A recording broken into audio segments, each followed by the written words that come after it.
tayo ayun sa Simbawa. Nanonood tayo ng Miss Dugong Pilipino, Singapore. So, ayan yung mga sas nila, guys. So far, malapit nang matapos. So, nag-atay na lang kami ng best taco, orange. Candidate number 11. Evelyn Bitonio from the taco. Alright, sino ba ang sekretary? Patago ng ating head judge. Para yan elaborate and explain sa atin na ang lahat ng mga score ay galing talaga sa kanila. Hi guys, ito na nalo yung aming isa. Hindi, nakapasok siya ng top 5. So ayan, nagaganda ng mga Pilipinang Dugong Pilipino, guys.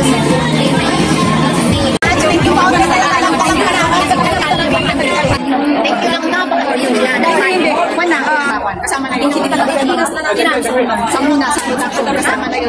So pero problema may sila our $50 ng mga arrangement niyo. Okay? So pwede rin sa dahil. Congratulations guys. Maraming salamat Sir Don, Ma'am Mila, picture po kayo. Kasama kayo mga 1, 2, 3. Thank you po sa alright, 4. Runner-up. Goes to candidate number. Sino bet nyo? Ben. Number 3. Divina. Siya ang naging third. Ibigay ko kay mag-SG ang Fourth runner-up yan, guys. runner-up. Kung dalawa natin judges na lalaki, sir. Also, candidate number 4. Number 10. Oh my God. Alright, second runner-up. One score by For one round. Number 11.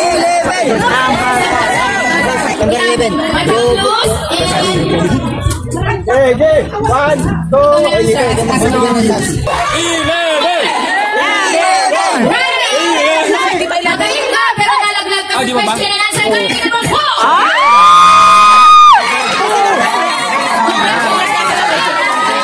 Sa question and answer kasi.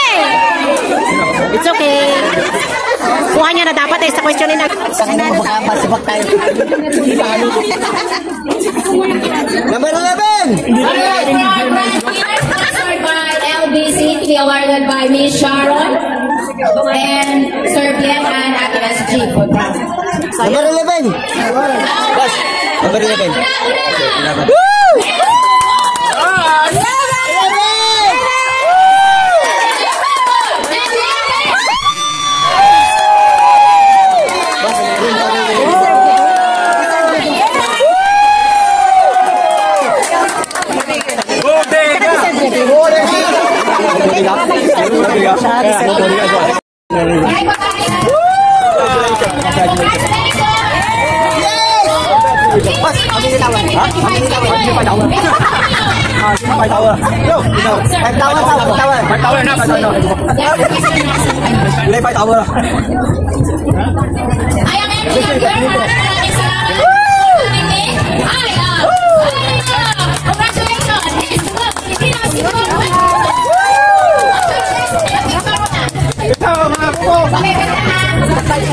Ito yung naging ano ba?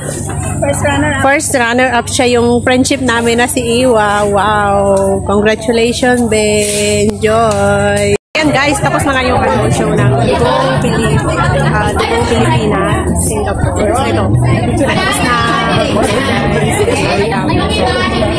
Maraming tao yan, maraming tao.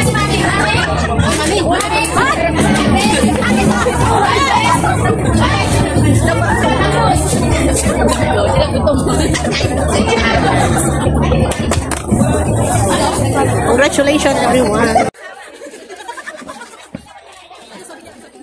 Guys, lahat ito yung mga nag-operate ng event. The judges at saka mga judges.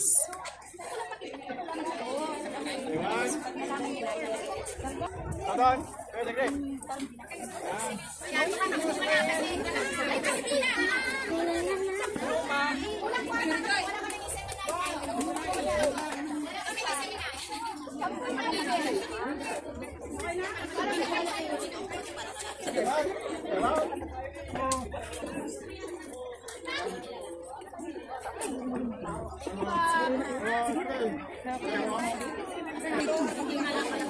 Sila na naman. Ah, dito ka pa pala? Ano mo na na? Yun nga. Ay! Sa'yo to? Oh, yung dito.